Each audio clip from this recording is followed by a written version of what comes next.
Bismillahirrahmanirrahim. Assalamualaikum warahmatullahi wabarakatuh.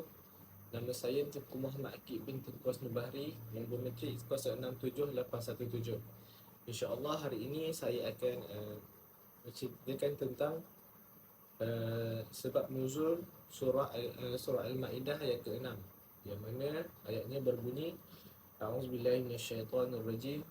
يا أيها الذين آمنوا إذا كنتم إلى الصلاة فاغسلوا وجوهكم وأيديكم إلى المرافق وامسحوا برؤوسكم وأرجلكم إلى الكعبين وإن كنتم جنبا فاطهروا وإن كنتم مرضى أو على سفر أو جاء أحد منكم من الغائط أو لامستم النساء فلم تجدوا ماء فتيمموا صعيدا طيبا فامسحوا بوجوهكم وأيديكم منه ما يريد الله ليجعل عليكم من حرج ولكن يريد ليطهركم وليتم نعمته عليكم لعلكم تشكرون.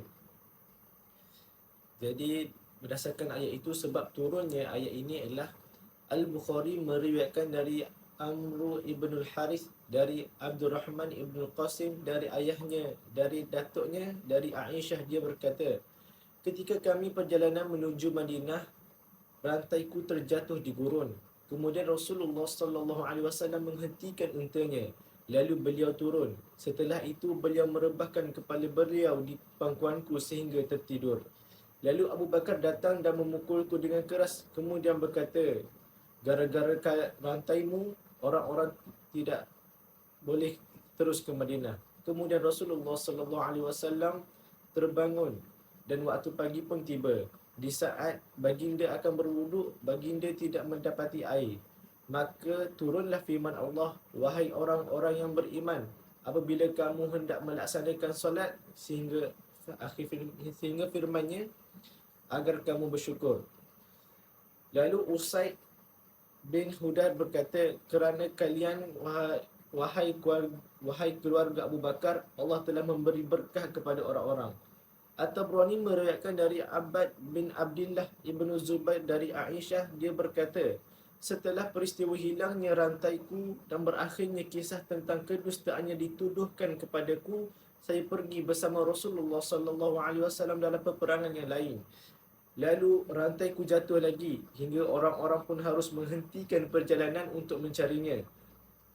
Abu Bakar dengan agak marah berkata, puteriku, kau selalu menjadi beban dan kesulitan bagi orang-orang dalam setiap perjalanan.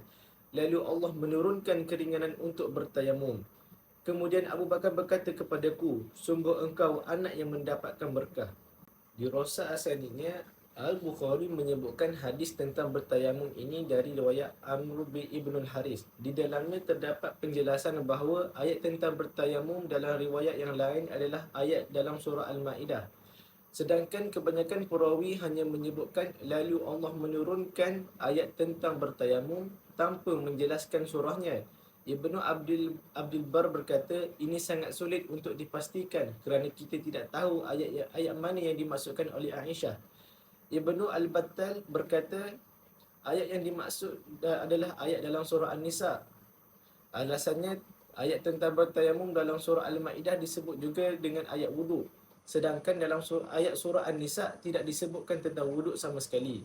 Dengan ini, maka jelaslah pengkhususan ayat An-Nisa ini sebagai ayat tayamum. Al-Wahidi juga menyebutkan ayat ini ada sebab turunnya ayat tayamum dalam surah An-Nisa. Namun dapat dipastikan bahawa yang dikuatkan oleh Al-Bukhari bahawa ayat yang dimaksud dalam surah Al-Ma'idah adalah yang benar, kerana dalam hadis diriwayatkannya disebutkan dengan jelas tentang surahnya, iaitu surah Al-Ma'idah. Hadis ini menunjukkan bahawa sebelum turunnya ayat ini, wuduk adalah wajib. Oleh kerana itu, mereka merasa kesulitan ketika melakukannya dengan selam air. Hal ini juga tampak dari apa yang dikatakan Abu Bakar kepada Aisyah. Ibnu Abdul Bar berkata, merupakan hal yang umum diketahui oleh para ahli sejarah kehidupan Rasulullah SAW bahawa sejak diwajibkan solat, Rasulullah SAW selalu berwuduk sebelum solat. Tidak ada yang menolak hal ini kecuali orang yang ingkar. Dia berkata lagi, hikmah dari turunnya ayat wuduk sedangkan wuduk telah dilakukan sebelumnya adalah agar kefarduannya terbaca langsung di dalam Al-Quran.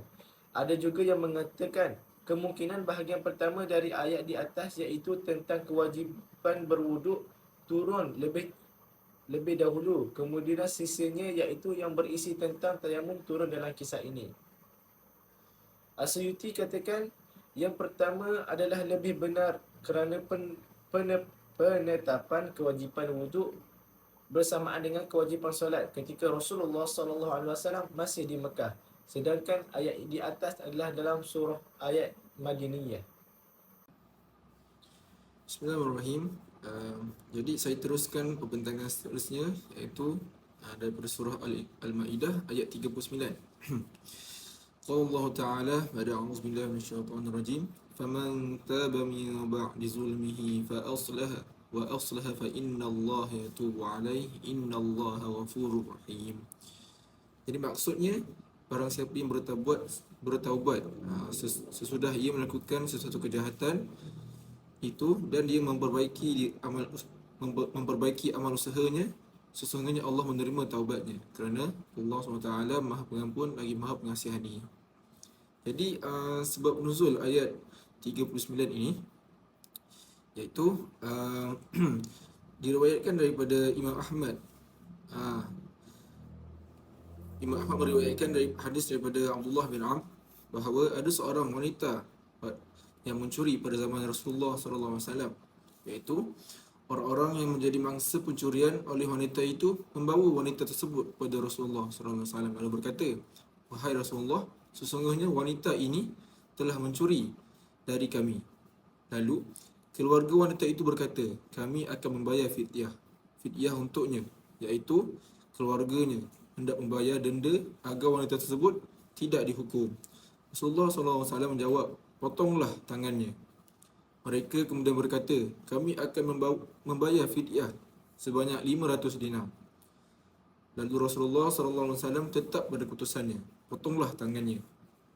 Tangannya yang kanan kemudian dipotong. Wanita tersebut kemudian berkata, apakah aku memiliki kesempatan untuk bertaubat, wahai Rasulullah SAW? Rasulullah SAW bersabda, menjawab, ya, hari ini kamu bertaubat seperti hari ketika kamu dilahirkan oleh ibumu.